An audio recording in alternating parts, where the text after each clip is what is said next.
Why don't you start telling us a bit about your background? Yeah, so I'm Steve Owens. I'm from Grand Rapids. I graduated high school in 2007. After that, I enlisted in the Marine Corps. When I got out, I went to Grand Valley State, graduated in 2016.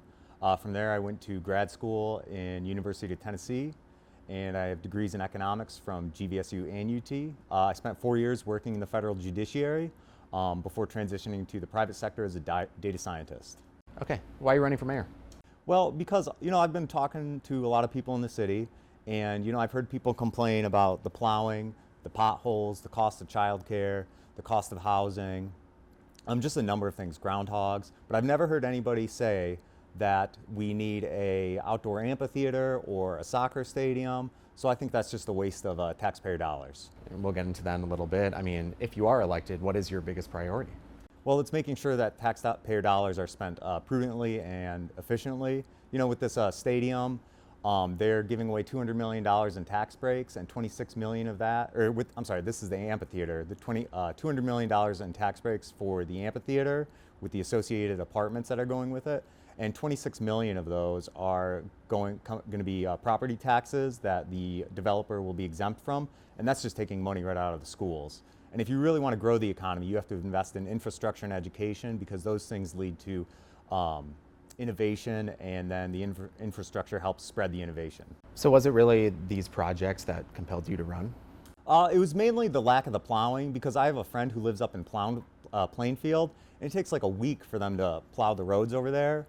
And then I started reading into the budget, and I was just astounded at how much money they were spending on the amphitheater and stadium. What needs to change in the city? Well, I think the city really needs to focus on the needs of the citizens, and not what they think the needs of the citizens are. Like I said earlier, I've heard people complain about potholes, plowing, groundhogs, childcare, housing. I've never heard them once complain about an amphitheater, a soccer stadium, or an aquarium. Well, and you bring that up. We've been asking everyone the same question about their opinion on the city supporting planned projects, like the soccer stadium, the possible aquarium, and the amphitheater that's under construction right now. The question that we've asked everyone is whether they think this is a good use of resources. You've indicated you've opposed these projects. Just tell me why. It's a terrible use of resources. So there's already 4 or 5 music venues downtown, right? So the impact of adding another one is going to be zero. It's going to be almost nothing. So you're not going to get any additional tourists. So the tourists that do come here are going to end up spending more money because of the hotel tax, and that's going to be less money for the businesses downtown. For many residents, the availability of parking, the costs of it is a concern downtown. So how do you balance that need, with these projects versus the rising cost of parking? That's actually a really good question. I haven't given the parking too much thought, but I know a lot of bigger cities, usually when they start having a problem, parking problem, they start to invest more in public transportation. So you've indicated that you're against the 3% tax on hotel Yes, motels. because that money is just going to be paid for by the businesses in the form of lower revenue. Okay. I know it was aimed for, the idea of it is that tourists who are coming to the city Yes. would be paying it, right? But you're talking about businesses. But there's going to be no more tourists coming to the city because of these projects. You're just going to get the same amount of tourists, and they're just going to be spending less money because they're going to have that extra 3 or 4% going towards the hotel tax. Understand. Let's change gears a little bit. Okay. Another big concern, crime and violence in our community, especially involving young people. It's no easy topic, right? I mean, how would you hope to address that if you're mayor? Well, traditionally, I think there's a lot of studies that show if you want to reduce crime, you have to increase the number of police, but that's kind of hard to do when the city's spending so much money on the amphitheater, the stadium.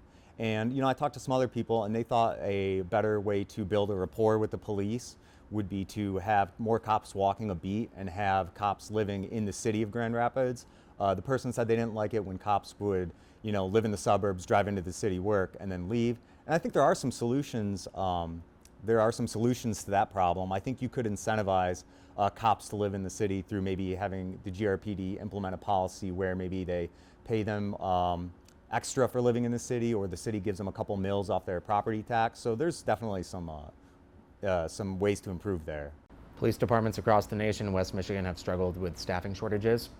Grand Rapids is no exception. The police chief has said, many times, we've got these officer shortages. We're getting better, but it's still there.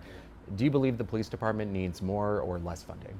You know, I haven't really looked into the funding of the police department too much, but I know it would be a lot easier for the police to get the money they need if the city wasn't too busy giving $200 million in tax breaks for luxury apartments and spending $150 million to relocate the maintenance facility to make way for the amphitheater. So without knowing the exact funding amounts, I mean, in general, are you for just giving more money to the police department to help achieve its mission, or do you think that should be Yeah, well, redirected into other ways? lower crime is associated with, you know, when you have lower crime, it's easier to start a business. People feel safer in their community. They're not afraid to go out, and they can utilize all the assets that are in the community, like parks and, you know, et cetera, and so on. Any other ideas maybe to address the problem of crime and violence in the community? No, I mean, well, you know, one other thing is idle play hands are the devil's plaything. You know, so if people have full-time jobs, they're not going to have time to commit crime. So really, the best way to make sure that people have a full-time job is to invest in infrastructure and education, and not amphitheaters, aquariums, or stadiums. There's many in the community that still have a lot of pain when it comes to the police department. You saw after the deaths of George Floyd and Patrick Lyoya, the protests that happened. You know, how do you hope to kind of bridge that divide between the community and the police department? Well, you know, like I said, I think the police department should implement some new policies, more cops walking a beat when the weather permits, and try to incentivize cops to live inside the community so they actually can build a rapport with the citizens.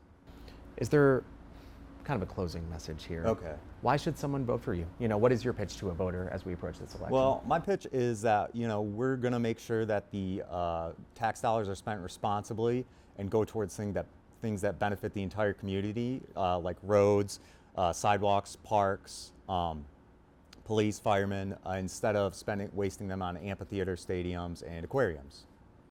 There's many other issues that we can talk about: homelessness, affordable housing. Is there anything else I haven't asked you that you want to get out there and you want people to know about you?